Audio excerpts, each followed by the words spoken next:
Hi guys, this is Blackie. Okay, recently I published a video where I was talking about an addition to land nav on how to use the sun to navigate. It's part of a larger course that I have taught in the past called Navigation with Nothing. It's an advanced class that I do, and it's usually when I do it there's some prerequisites, okay?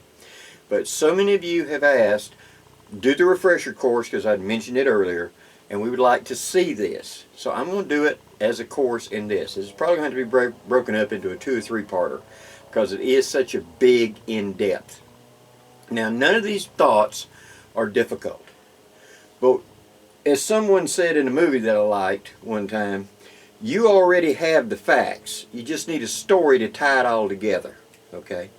Most of these techniques that I'm about to discuss, you've already seen and heard of, and are probably even familiar with, but you haven't put them together, linked the pieces to form this particular skill set. Now, first off, let me say where I'm coming from this being advanced. Usually I consider this an advanced something. This is not for the beginner. It's navigation with nothing, and it's usually, I think, that a person needs at least 1 year's woods time where you're feeling comfortable in the outdoor environment. Okay, this isn't something that you feel alien in. You feel comfortable camping, going out and doing bushcraft, doing primitive skills, and also confident in compass land nav, where you've already learned how to use a compass and a map to land nav. If you don't have those skills, I suggest that you learn them. Now, I have done a series before on land nav where I show how to use a map and compass. That is an old skill. It was how I was taught to do it in the 1980s for military type stuff, and there is a more modern system today that uses the same principles but are in a slightly different format. Okay, so if you want to go back and review my how to navigate, how to do a land nav course, and I have in my video series a land nav course of where I talk about all the various components of navigating with a map and a compass, making sketch maps, how to fill in all the details to get where you need to go with a map and a compass. This technique is when you don't have any of that and you're needing to still navigate. This is very much, if you were to apply it into a firecraft, this is very much a bow drill or a hand drill set. This is when I don't have what I usually would use, and I'm forced to rely on a primitive method to help me walk out and therefore get unlost and get back to where I need to be. So, with that said, let me line out the very beginning principles and we'll start talking about this process. Okay, here's the basic concept of this. We're going to use solar navigation with several other components to help us find our direction should we become lost, to get us unlost, get us back to where we need to go. Okay, this is not a precise type of navigation. This is very much a dead reckoning, but it will work and work very well once you understand the principle of it. And the number one thing you need to remember is PTDS. Preparation, time, direction, shadow. Okay? Okay, now let's look at solar. Okay? If you got up in the morning and every morning you marked where the sunrise was on this imaginary wall out here. Every morning you got out there with a piece of chalk and you marked exactly where the sun came up over the horizon. Every day you'd see it moves. Actually it doesn't. The planet that we're on, Earth, is moving. Sun is relatively stable. But as our orbit goes around the Earth, goes around the sun, the Earth is not straight up and down, it's tilted at 23 degrees. You learned this back in school in physical science. That tilt is what gives us our winter, summer, fall, etc., spring. It's because whether the part of the planet you're on is closest and facing or farthest away and facing away. whether or not you get the maximum amount of radiation from the sun, the warmth, and therefore you have winter, spring, summer, fall. That going around in that thing. So if you marked on that wall, every morning the sun would pop up here, then pop up here, then pop up here. Every day it would move until you got to December 21st, and then it would be here. That's as far as it goes that way. And then it reverses course, and it starts working its way back until June 21st when it's here. So from here to here on that imaginary wall is June, summer solstice, December, winter solstice, December 21. That's the path, okay? And it's as we're tilting away or whatever. But always here in North America, since we're well above the equator, and this will also apply to Europe, Asia, etc. As long as we're well above the equator, the sun is always south of us because it's running along the equator, and that's further down the planet, see? And so if you're facing the sun, you must be facing in a southerly direction. Likewise, if I look at any shadow on the ground, the shadow is facing in a northerly direction, not true north. If I took the planet and cut it in half and said that's north, that's south, you get the idea. It would be up here somewhere in the north, and that would be somewhere in the south. Okay? So anytime you're out and you happen to look down and see your own shadow or see a shadow of a building or whatever, realize that that's facing in some northern direction, depending on the time of day. And that if you're looking at the sun, you're facing in a southern direction, depending on what time of the day. Now let's zoom in on this and let me show you a little more reference of how the sun and shadow gives you a partial compass to begin with. Okay, I have a pointer coming out of this piece of cardboard. North, south, east, west, northwest, northeast, southeast, southwest. My little flashlight here will serve as the light source of the sun. In June, the sun is going to come up the closest to east it actually gets. Notice where that shadow goes.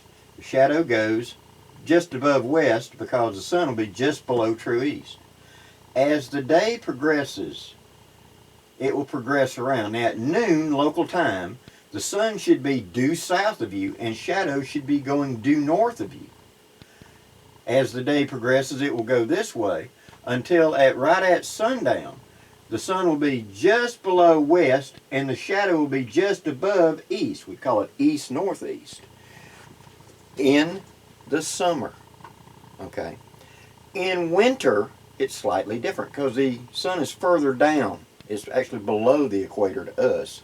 It's either running slightly above or slightly below, depending on the season.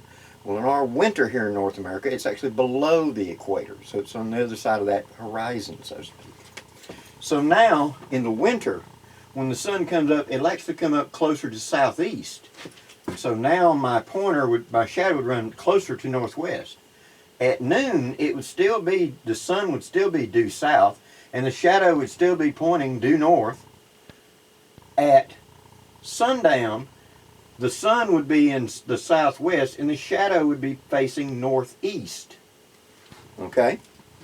Now what this means for us is a mental mindset. I can never go north looking at the sun. Okay? I'm about to give you 2 compass points right there. If I divided the world where you're standing in a line right now and said, head north, well, you know you can't face the sun and go north, no matter what time of the day it is. So you'd probably want to look at a shadow and figure, well, it's in the morning, and that shadow should be facing northwest. So north would be this way, correct? So again, if I told you, and we're out and you have no sense of direction at this moment, and I said, which way is roughly south? If you turn and face the sun at any time during the day, if it's in the morning, where's it going to be? Well, even in the winter or the summer, in the early morning, it's going to be east or southeast. And if I say it's late in the afternoon, like 4 or 5 o'clock, the sun will be going down in an hour. It must be somewhere southwest or west, correct? Well, that gives you 2 compass points right there. So just by the time of the day, I got a rough idea by the sun of roughly, very roughly. We're going to round this in a little bit in a minute. But you need this concept first, that the sun is always running along the equator, so it's always south of us. And that the shadow of anything is always pointing in some northerly direction. So if I want to go northeast and it's early in the morning, I know that the shadow is facing northwest to anything. So if it's facing roughly northwest, well, that would be north, that would be northeast. And I would have at least a very coarse dead reckoning just by the sun. Okay? But now let's refine that a little bit more. Okay? Now we're going to take it to the next step. We understand now how the sun is, how the light is hitting us and causing our seasons and our rotation. We also understand now that the shadow is always going to face a northerly direction and the sun is always going to be in a southerly direction to us. Okay? So, now that we've talked about that, now we go into our PTDS beginning. Preparation. Preparation is all the keys that you need before we even start.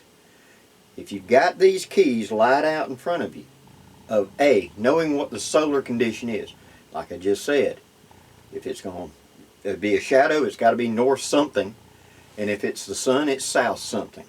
Okay?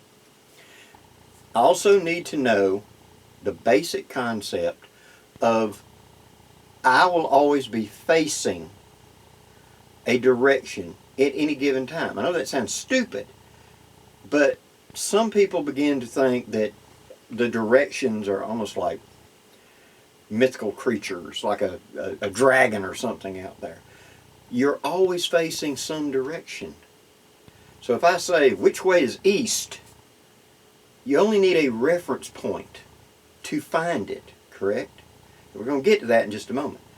But all I have to say is, which direction is this? As long as you know what direction you're facing right now, even if it's so coarse, is like I just said in that sun thing, of hey, it's kind of noon, so the shadow should be going north and the sun should be due south, right?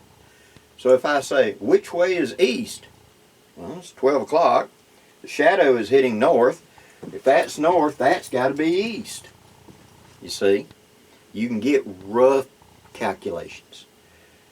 And in preparation, I need to know that, and I need to know a marker, a point. So let's talk about preparation for a second. Being lost simply means you do not have a reference point for where you are right now. That's it. But you do. You have more information than you think you have. One, you haven't left the planet, so I must still be on the planet. Two, I'm in North America, or I'm in Europe, or I'm in Germany, or I'm in Canada. I haven't left, so I've got to be there. Three, I know where I was at in the state. I'm in like the state of Alabama or the state of Georgia. I know I'm in the top, bottom, left, right of the state. You start, see what I'm saying? You take these fuzzy logics, and that's part of this course, is you need to have imagination. Something you've been told to suppress since you were a small child, but you need it, especially for this. In science, they have something called fuzzy logic, and that is simply taking knowledge we have of one topic and applying it to something that appears to be at first glance similar in hope that it would work. Like, for example, if I had an orange and a peach. Well, they both got seed, not the same way. They both have juice, not the same way. But I can learn by taking what I know about the orange and applying it to the peach. So when I'm in the woodland environment and I don't have anything else, I'm going to apply a little fuzzy woods logic. And that fuzzy woods logic is, I do know I'm in the same state I start out in. I'm roughly here. The sun is going to be doing what it does, and we just talked about that. And so I have some pieces to plug in. The more of these pieces I plug in, the better my focus becomes, the better my knowledge becomes, and the greater my accuracy becomes. Okay? Now, part of the preparation is, as I said, you don't have a reference point for here. Here is someplace you meant to go, correct? Let us dispel something here. Nobody that I'm aware of uses a transporter out of Star Trek. So if you got here to this stretch of woods or this mountain or this plain or this river or whatever, you got here somehow, right? Well, if my car broke down, there's a road, right? Follow the road back. Don't strike out across the wilderness. Follow the road back. My airplane that I was in crashed, landed, and here I am. Okay, that's a legitimate, I didn't know how I was going to get here, and I'm not prepared. Okay. But preparation is being prepared. You came out here to camp, to fish, to hike, to explore, to whatever the above. And you knew you were coming here. Okay? First step. Take your phone, bring up a map. I want you to bring up a map and look at it. Not just, oh, that's where it is. But you need to find your location. And let me detail that, because this is the biggest part of this, is having the references. Okay? Okay. Look at your map. Here is the road I'm coming in on. This is a highway.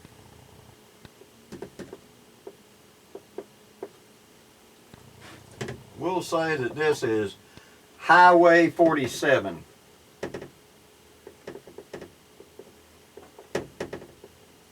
Okay? And I'm going to go up, and right here is where I turn onto the land. I go down this dirt road, point X. Here's where I'm going to leave my car. And then I'm going to go explore this. I use Google Maps to find that, correct? Okay. Do more than just look at the destination. Look. Now notice, here is the land that we're going to be exploring. Remember that road over here that you came in on? Does it go the full length of that property and for quite a ways either way? That can be a reference point. So it's to the west. North is at the top of the map, and so it's to the west. So the entire western side of this map, I have Highway 47 or whatever. Okay? What's up here to the north? To the north is a agricultural fields out past the land. What's this down here to the south? Well, the south has another county road coming in right here. And that's County Road 14, we'll say. What's over here to the eastern side, back side of it? Well, that turns into a big old lake back here. So I get out of my car right here and I go to explore.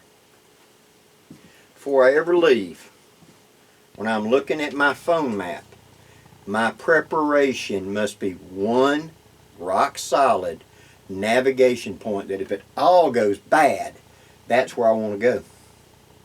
Now I came in on 47. That runs the full length of the property plus. So if I get out of the property, I still got it. When I get out of my car and I walk in here, what do I know right now? I know that to the west is a highway. That's the highway I came in on. I can get back to my car that way. What's to the north of me? Agricultural fields. So I'd come out of the woods and it's farmland. Okay? What's to the east of me? A big old lake. What's to the south of me? Well, about 4 miles down there's a county road. I am now inside of a box. I have boxed my target area. I need to know this every time I go, when I go. This is part of your preparation. I don't need to have a perfect copy of Google Maps. I don't need to have a hand map. So long as I understand what is boxing the area I'm in. Now that might be 10 miles across. I am not going to guarantee you that this is going to be the easiest walk out you've ever had. But if I get into this land, lose all my gear, completely get disoriented, get turned around, what do I know? I know that that road is to the west. All I got to do is head due west. I ain't got a compass. I lost all my gear. Okay. The sun is which direction? Sun is always south, the sun direction. Which direction are shadows? Shadows are always to the north. So, if I'm facing the sun, I'm facing southern of some form. What time of the day is it? It's about 3 o'clock. Roughly southwest, right? If I put the sun over here and I walk that way, am I walking west? Yeah. Because sun's down here. If I turn and keep the sun at about my 11 o'clock position, I'm going to walk west. I'm going to walk back to that road. I'll pop out down here, up here, wherever I got turned around. But as soon as I hit that road, I will know how to get back to my car. I can walk down and back in, you see. The preparation of taking and boxing the compass all the way around my target zone has just made it just about impossible for me to get truly lost. Well, I can get in there and get turned around and can't tell which way is which. But I can find the direction. That's what we're going to next. So, your preparation is A, number one, you recognize the solar of the sun is going to be southerly to you. Shadows are always going to be northerly, and depending on the time of the day, they shift. Okay? You'll never have a southern shadow from the sun. You'll never have a northern sunrise. Those are set in stone. When I go to my target zone, I box it by knowing landmarks or whatever. What if it's not that easy, Blackie? I mean, it's kind of broke up. There's a lot of little things, but nothing big. Well, odds are there's a road you came in on. Like I said, most of us don't teleport. So get a solid reference to how to get to it. Is it east, west, north, south, whatever the direction is, get that programmed in. So I know if I get in trouble, in this scenario, go due west. I'm going to hit back to the road and get back to my car. Okay? Even if I have to divert around many obstacles, and we're going to get to that in a minute, I can still get there. Okay? So, this is going to be the close of part one. The solar, understanding how to box yourself in preparation. In part two, we're going to go more into time and how to find direction and how to apply it to you so you can be able to move across broken terrain. And that will be in part two, coming up very soon. Thank you for watching, guys. Please hit that like and subscribe button, and thank you very much for your time. Till next time, I'm Blackie, wishing you safe journeys. Have a great day, guys.